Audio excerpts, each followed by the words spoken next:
It's a great pleasure to be here.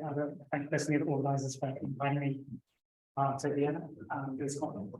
So yeah, I'm going to talk about singularity of measures for Cannon-Thurston maps. And everything I say today is going to be joint work with Lebesgue, Thomas Hotels, and Charlotte Young. And I realize that there are some people in the audience who are very expert on Cannon-Thurston maps. Nevertheless, I'm going to remind everyone about the Cannon-Thurston map. And when I say Cannon-Thurston map, I mean the original Cannon-Thurston manifolds. So yeah, I'm really talking about the classical case. So yeah, let's talk about Cannon-Thurston maps.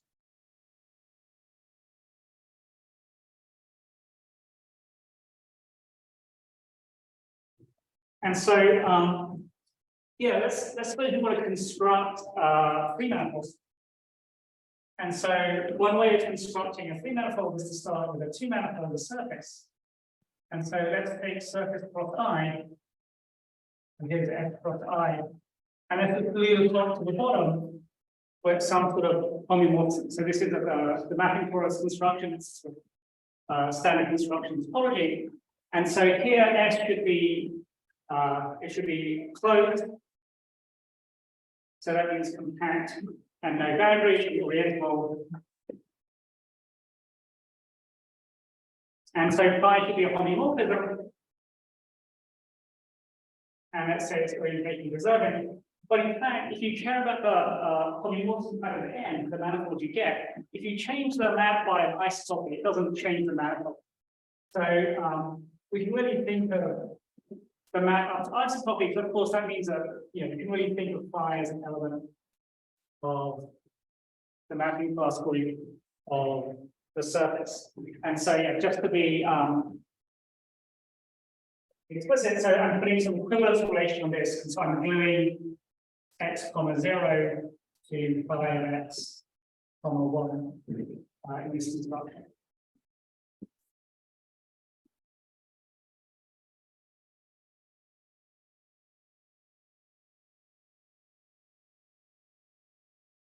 And so it's Cannon-Thurston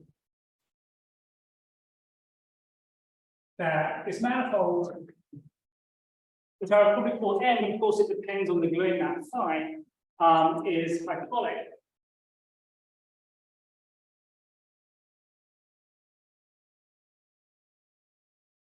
And only if phi is big or not.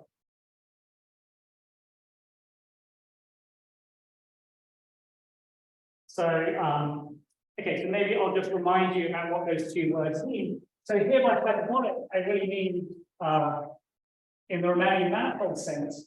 So, so there's an identification between the fundamental group of the manifold and some subgroup of the isometric group of H3. So, and the fundamental manifold acts geometrically on H3, so the equation really has this. Gives you a manifold with a hyperbolic structure. So yeah, so acts.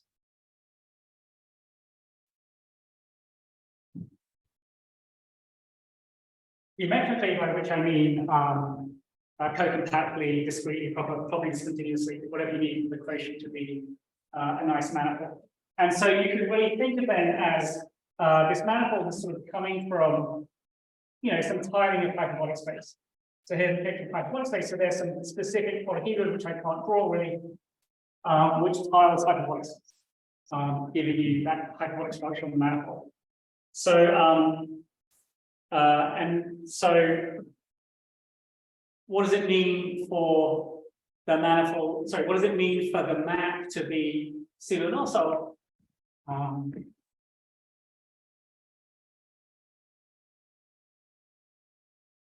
So I'll just remind you of the Asymptotic application of mapping class group elements.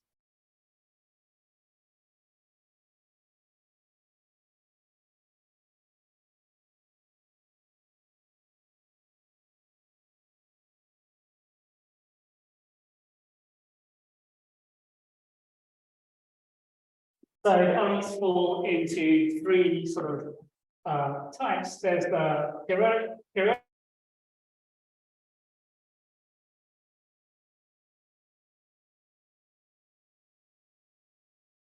isotopic identity.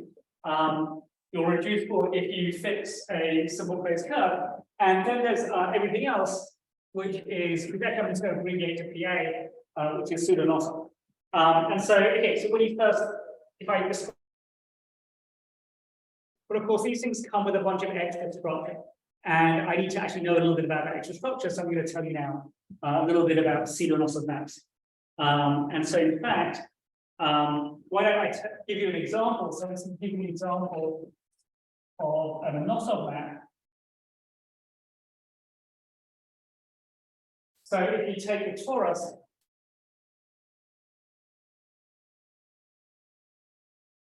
I think something very kindly show you this example beforehand. If you just take your favorite matrix in SL2Z that has a place bigger than 2, say 2, 1, 1, 1. So this acts on R2.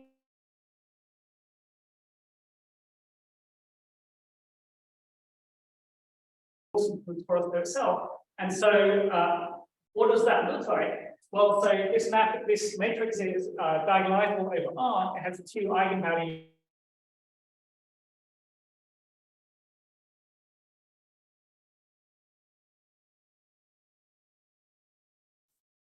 The plane, well, you've got two vectors.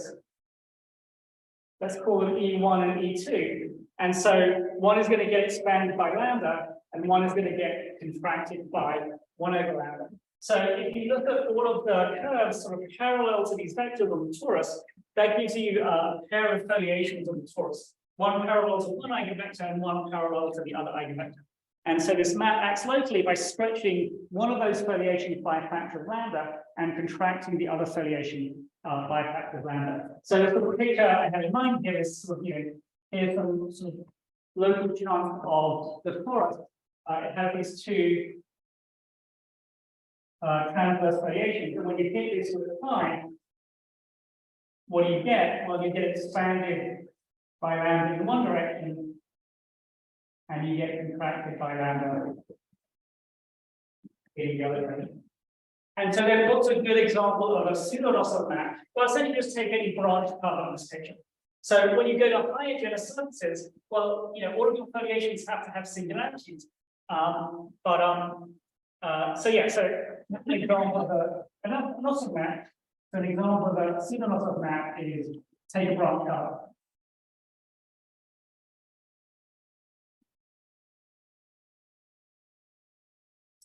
And so I'm not going to give you a precise definition of what a pseudo-nozzle map is, but I'm going to tell you what properties I need to know for that, what properties I'm going to use. So I guess this is the sort of theorem part of the Nielsen-Thurston classification.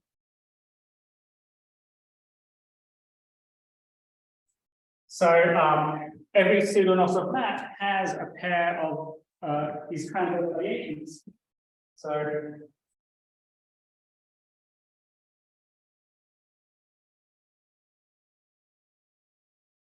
in fact, I measure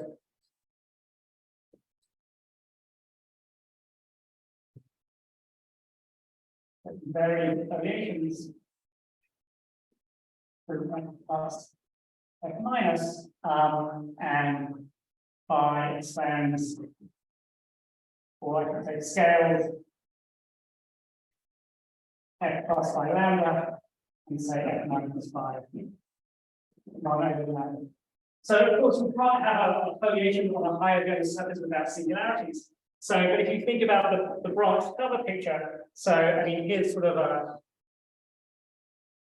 think this is a little chunk of R2. If you glued 4 of these sort of quadrants together, you just get a non-singular point. But if you say glue 6 of them together like this, you get what's called a singular point. It has a cone angle, what is it, 6 pi instead of 4 pi. And so your foliation and your higher genus surface has to have a number of these points, but we still have this sort of local model of what the map is doing in a neighborhood of each singular point.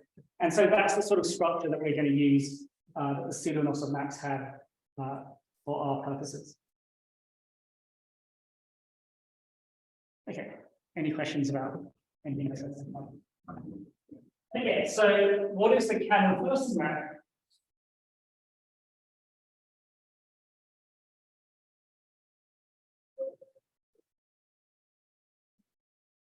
So yeah, let's remind ourselves. We're building this three manifold as a mapping torus. So there's actually two different ways of thinking about the universal cover of the manifold that we have. So I'm going to give you two different descriptions of the universal cover. So the manifold is a hyperbolic manifold, so its universal cover is just regular hyperbolic space. So so here's a picture of H3, and it has some boundary, which is the two-sphere and infinity. But of course, you can also construct the cover by looking at the mapping torus. So take the universal cover of the surface and then just cross that with the universal cover of the vertical direction. So you can also think of universal cover this thing here. So there's a universal cover of the surface. So you know, as soon as I take a surface of negative Euler characteristic, so vertically or higher, so the universal cover of that is quasi-isometric to H3, we just think that it's H2, and so then we're crossing that with R. So this is a copy of S, so cross R. And so of course, if you look naively at this picture, it looks like something's sort of gone wrong, because how can hyperbolic space be like a product? And apparently, when the person was first thinking about this, he came to this part of examples, thinking, well, this will show that it comes through, because you know, how can you have something to draw the vertical flow lines in this picture? They look like parallel lines. And so how can that have a hyperbolic structure? So the resolution of this apparent paradox is, of course, this thing here. This is a topological product. So it's not a metric product.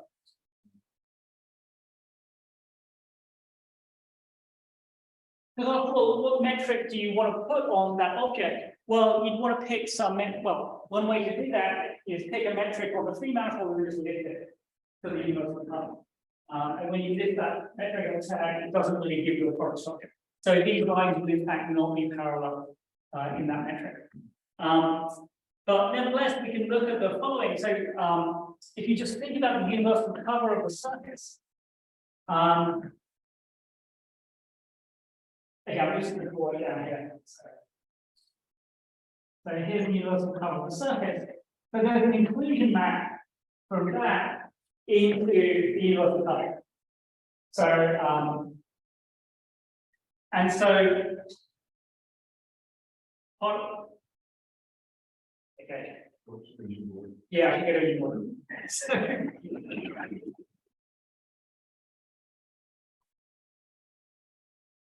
Well, I was hoping to get away without having to redraw the picture of the Cannon-Thurston. I guess I probably got a bit unclear to you. Okay, so yeah, so what's the theorem of Cannon-Thurston here? So they examine the situation in detail. And so what they show is that if you take them to the map, the universal cover of the surface basically embeds in the universal cover of the free manifold. And that embedding extends continuously to the boundary. So what they show is that this map from so it extends continuously.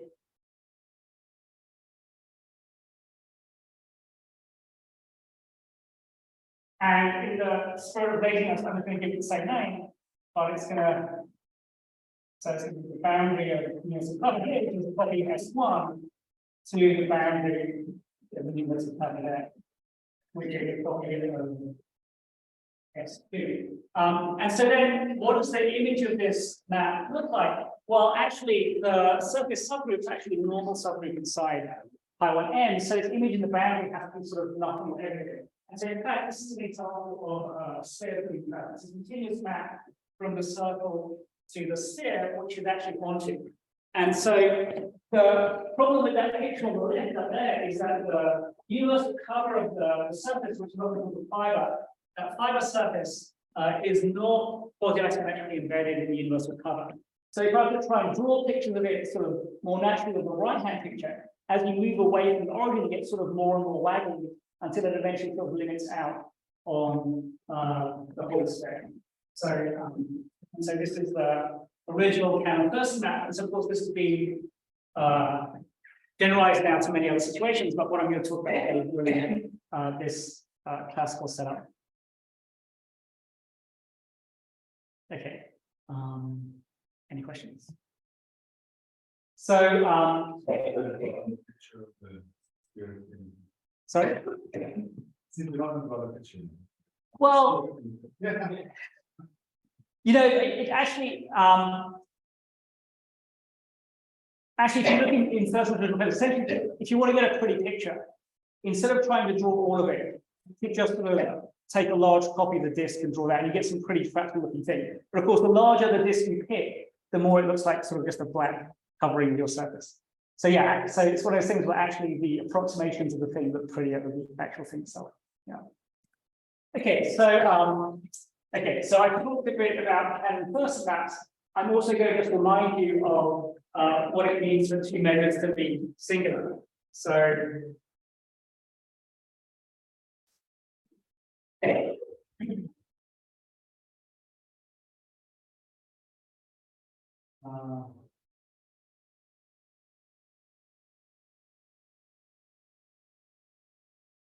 so suppose you've got two different probability measures on space.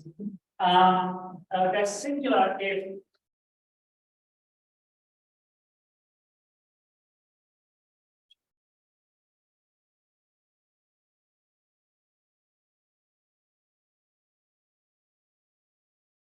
they're singular if you basically find two sets. So that each set has a full measure with respect to one measure and zero measure with respect to the other. So it's like down. So I want U1 of A1 to be 1 and U2 of A1 to be 0, and vice versa for the other way around.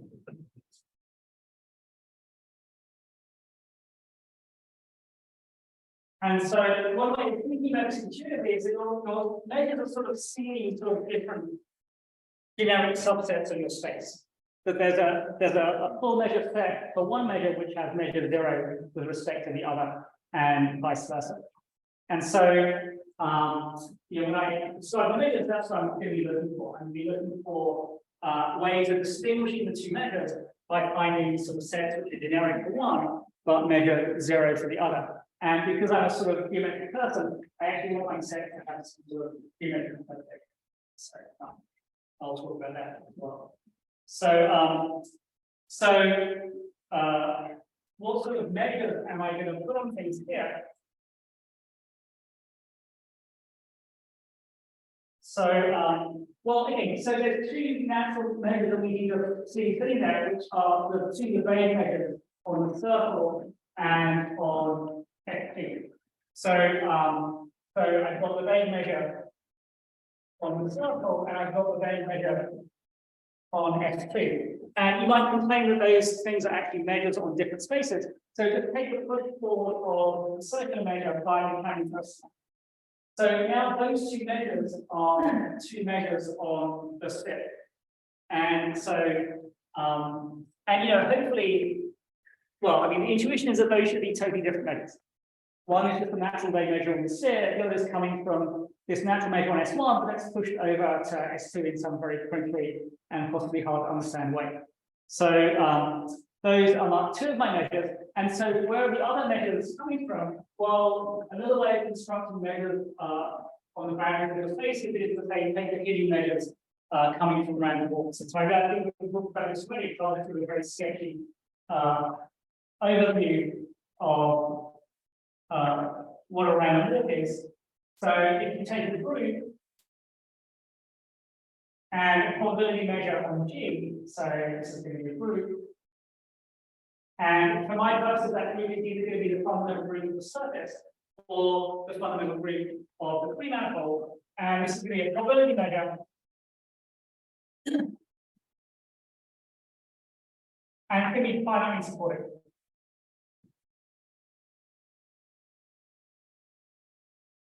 And I'll just say that we actually, yeah, we need some sort of condition like that, because actually I wouldn't expect this to be true for arbitrary measures. So this is a plain setup. If you think about the surface case, there's an infinitely supported measure on the fundamental group theory surface, which actually gives you something that's in the same Lebesgue measure class, in the same measure class as the Lebesgue measure. So, we expect to need some sort of condition on the measure, and so I'm going to assume the measure is actually finally supported. So, so once you've got a measure on a group, you can do a random walk on the group. So let's think about just the countable product of those measure spaces, which is again some new measure space. And so what does an element of this look like? Well, this is exactly a sequence of independent, identically distributed random variables chosen from D according to mu. So this gives you a sequence of group elements, U1, U2, U3, and so on. And so then what do you want a random walk of length n to be? It's the product of those things. So my random walk of length n will be U1, U2, U3. And so then you can ask what happens when n tends to infinity. And so actually I'm not entirely sure that I should attribute this to you, so I'm going to actually give them all correctly. But I think this is, at least in the H3 case, it's probably goes back to person mode, that the random walk converges to the boundary almost surely. So person mode H3 looks quite surely first in H2.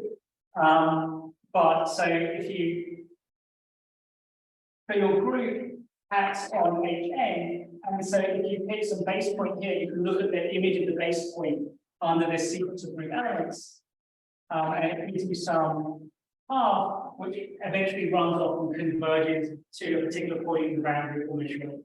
So random walks converge to the boundary almost surely, and so this gives a hidden measure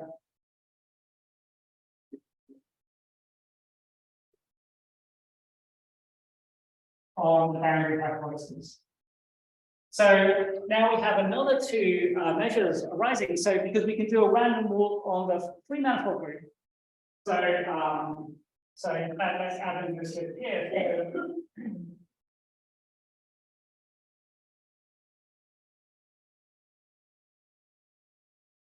So if I pick a finally supported measure on my fundamental group, my free manifold, I can do the random walk coming from that. That's going to give me a hidden measure on the two-sphere boundary of hyperbolic space. And so, of course, over here, I can do something similar, but what I want to do over here is I want to take a finally supported measure on my surface subgroup. I want to let that convert the hidden measure on the boundary of the universal type of the surface, which is a copy of the circle. And then I want to push it across to S2. And so if I invent some random notation for this, let's say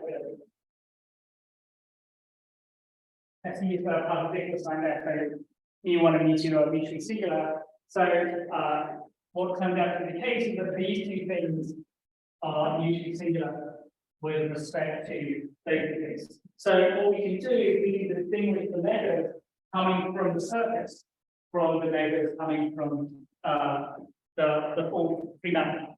And I'll just say that that's what you should expect. I think this is a surprising result, but we figured it would be useful to work out the details in this case. Doing another work on the surface group and then putting forward the as mentioned by the Cannon-Thurston, it's the same thing if we just think about the surface group action on H3 directly and taking. Oh yes, yeah, actually that's true. Yeah, it's exactly the same. Yeah. So in fact, yeah, I guess. Yeah, I didn't. I could have done it correctly. Yes, it's exactly the same thing. Yeah, yeah. You just one space and change the measure, the harmonic measure, but this is if you do take two finely supported measure on this in P9, we would say what happens when the first one. Yeah, I mean, and actually, so that's a good question. And so, right. So suppose you take a random figures. So that I'm making here, I change the probability measure on my free manifold. I'll get a different hidden measure. And so in general, you expect those measures to be singular. So just changing the random walk measure should give you some of that's singular. But of course, if you took a convolution power of the one in front of it, so I don't actually have super good tools for deciding whether or not they're mutually singular or not. And also maybe mutually singular isn't the exact right classification to measure. So but I don't know a better one. So yeah, when it comes to trying to understand these measures on the boundary, I don't feel that I have super strong clues for telling them apart. But they can be, I mean, generically. Yeah, generically they're mutually singular. Yeah.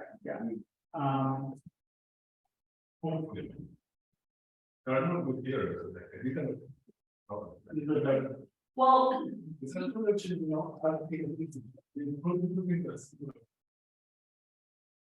yeah, it's one of those things. I mean, I can write down specific examples where I can give you reasons why they're mutually, but I don't have any method that's going to work in general. And I mean, for quite a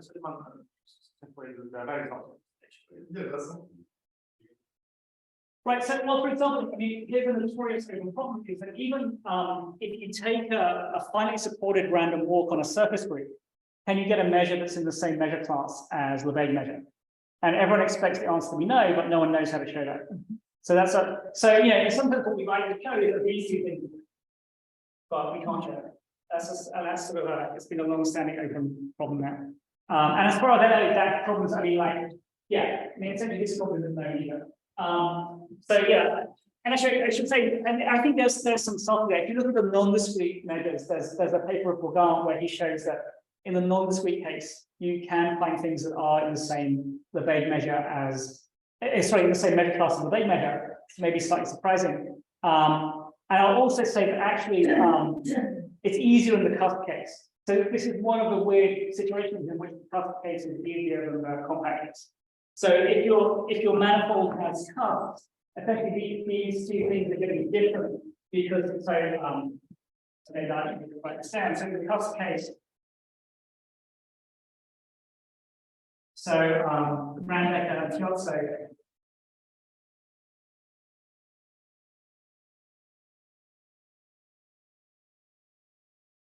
So going back to sort of the story of continued fractions on SL2Z, if you take sort of a random GDZ, you can ask how far does it go into the cusp as it wanders around your quotient surface.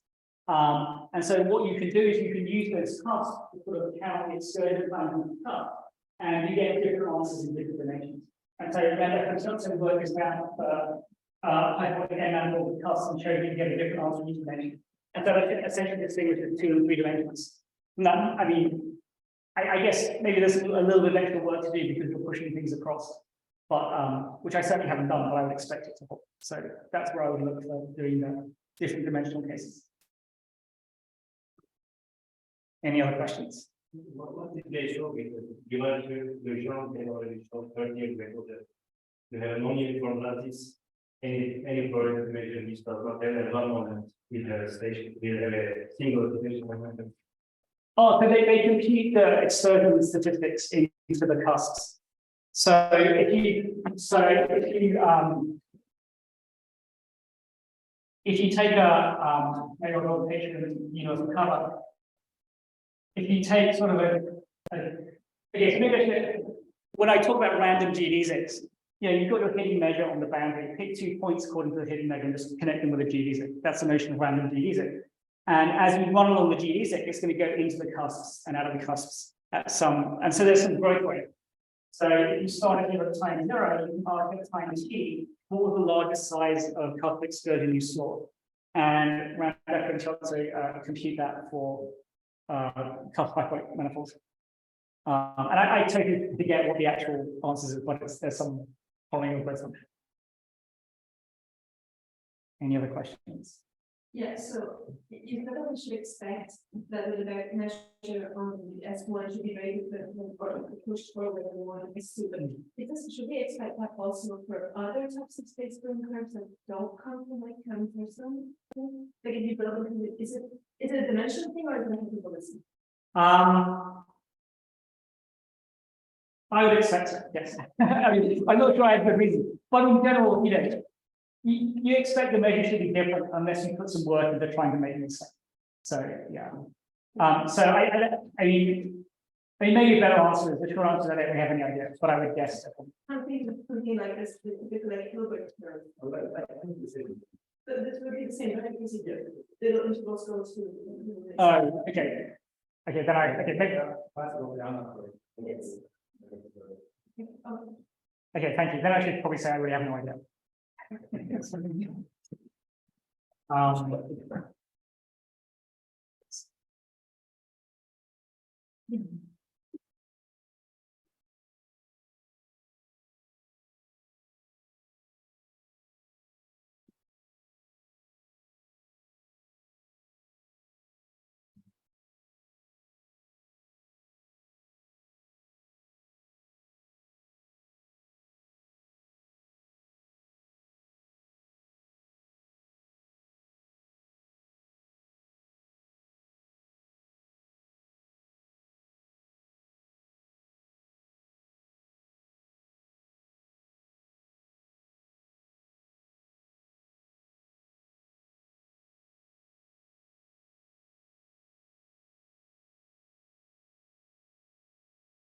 Okay, so again, I'd like to just try and give you a reason for why you would expect these two measures to be different. And so maybe I'll just say a little bit about what the metric on universal cover across R looks like. And again, this goes back to the original Cannon-Thurston paper. So they define a equivariant metric on the universal cover of the surface called O, we call the singular spot metric, and we show quasi-isometric to the hyperbolic metric. So yeah, so let's just report. So we've got this map from the surface to itself, which is pseudo-lossal, and so we've got these expanding and contracting directions for the foliation. And so what sort of metric should we try and put on universal cover? So here's you've got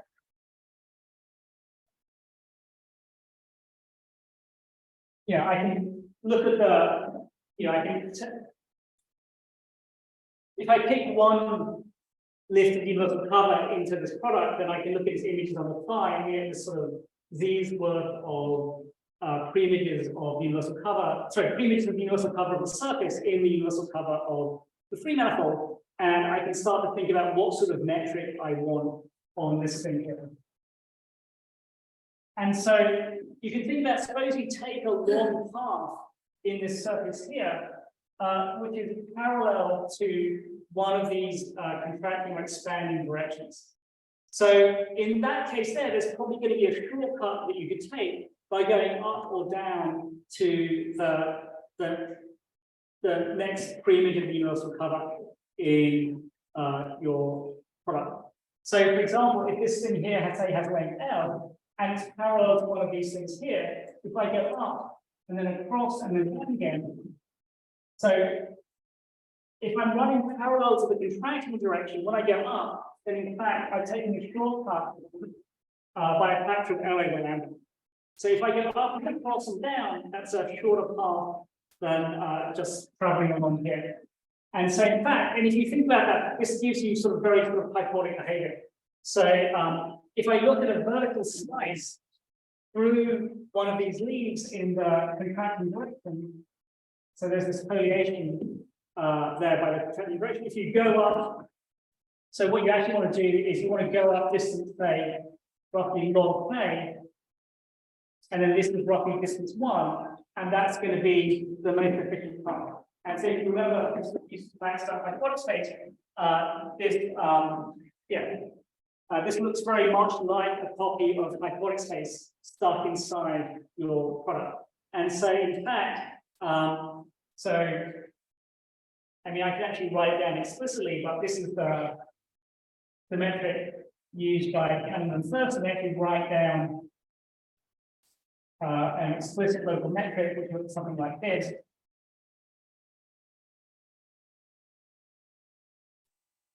So here, what are my x and y coordinates? So locally in the foliation, I've got the two directions given by the expanding pattern leaves. Those are my x and y coordinates, and then my t coordinate is the vertical coordinate in either the flow direction or the phi direction. And so with this sort of metric, if you look at the collection of vertical lines through any given leaf, it's a copy of hyperbolic space. And so, and you have these sort of shortcuts in the vertical leaves. So the catch is that if you're taking a leaf parallel to one foliation, your shortcuts go up. Whereas if I took the sort of transverse leaf, if I was traveling parallel to the other foliations, then my shortcuts would go down like that. So if you know something about, why is this called the singular solve metric? So there's one of the geometry is solve geometry, which comes from taking universal covers of actually torus bundles where not of mass. And they have this sort of, you know, it's actually kind of an awkward metric. It's not actually negative curve metric. And so because of these weird shortcut patterns, the G's that spiral around, it's very complicated. In fact, this metric here on the universal cover is called the isometric hyperbolic, so it is a negative curve metric. And so what sort of saves us here or makes life easier for us here is that we have all these singular points. And the sort of singular points are continually inserting a lot of negative curvature to make the whole stuff easier to deal with. So, so this is roughly what the singular solve metric looks like.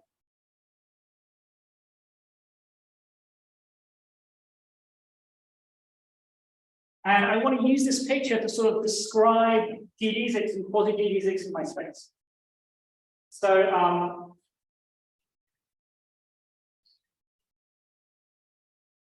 so what I'd like to do is pick a geodesic in the universal curve of the surface and construct the corresponding quasi-geodesic that corresponds to that in the universal curve of hyperbolic space.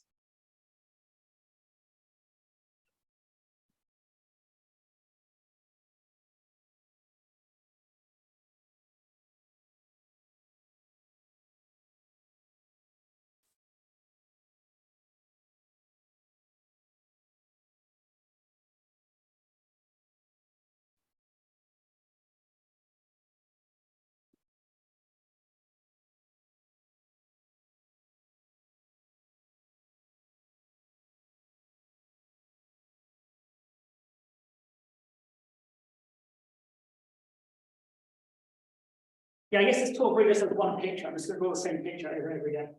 So what do I have? I've got a copy of H2 here. This is the universal cover of the surface. And you know, I'm including it in the universal cover between that hole, which I can think of in these two different ways. Here's H3, or here's hyperbolic space across R, the singular solve metric.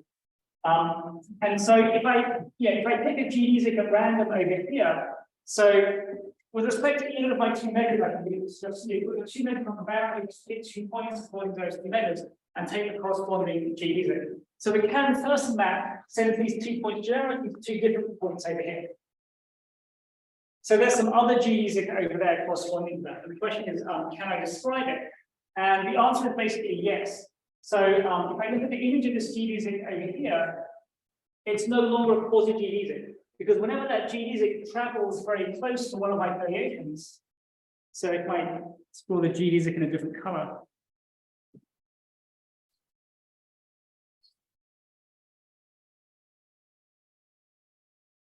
so whenever the geodesic travels very close to the foliations, there's going to be a shortcut either vertically upwards or vertically downwards. And so it turns out that you can adjust the height of this geodesic.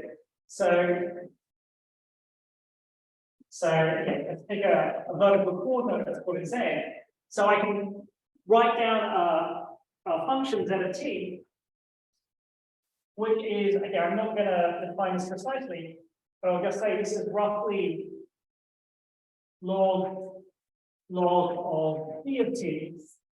So what's d of t? So unfortunately, I've told you this entire story in terms of variations. But actually, at this moment, it's easier to switch to the lamination picture.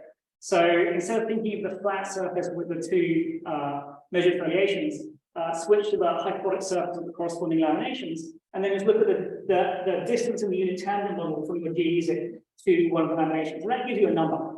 that number is always positive, but it might be very small when you're traveling very close to lamination. And then basically take log of that. And now you're going to worry that there's some signs, but I'll leave the interested listener to insert the right sign in the right place. This actually makes sense. So if you're very close to one affiliation, you want to move upwards. And if you're very close to the opposite lamination, you want to move downwards. And so that adjusts the height of this geodesic as you go along. And then if you reparameterize it, you actually get the corresponding quasi geodesic in the universal cover. And so then what's the, so what's the difference? What's the key thing that we look at? The key thing that we look at is proportion of time spent close to S0 in the universal cover. So it turns out that these geodesics you pick coming from the surface, they're not just recurrent back onto this specific fiber here, but they spend sort of a definite portion of their time close to the fiber. And so, well, I'll tell you the story in terms of, say, random walks. I mean, here's a picture of here's a leaf of my lamination. There's a definite, if you look at sort of the shadow set coming from this, there's a definite probability that you have a large fellow travel with that leaf. But then by ergodicity, if you do that at the beginning, there's a sort of definite chance you do it sort of linearly often for the rest of the time. So you're always coming back to the ribbon surface. But then if you look at the random walks, say on the free manifold, so you've got this map from Pi1S and Pi1N to Z. If you're doing a random walk on the free manifold, that pushes forward to a random walk on Z. And then the chances that you're back at 0 became like 1 over root n. So you're still recurrent on the 0 fiber, but the proportion of time you're spending there is going to 0. And there's a similar result for the geodesic flow, which is the right thing to think about in terms of the Lebesgue measure due to EO and when you have, unfortunately, I haven't going to state precisely, but their results said you get the same statistics for the Lebesgue measure geodesics in H3. And so this statistic here is actually distinguishing the two measures. Okay, I'll stop.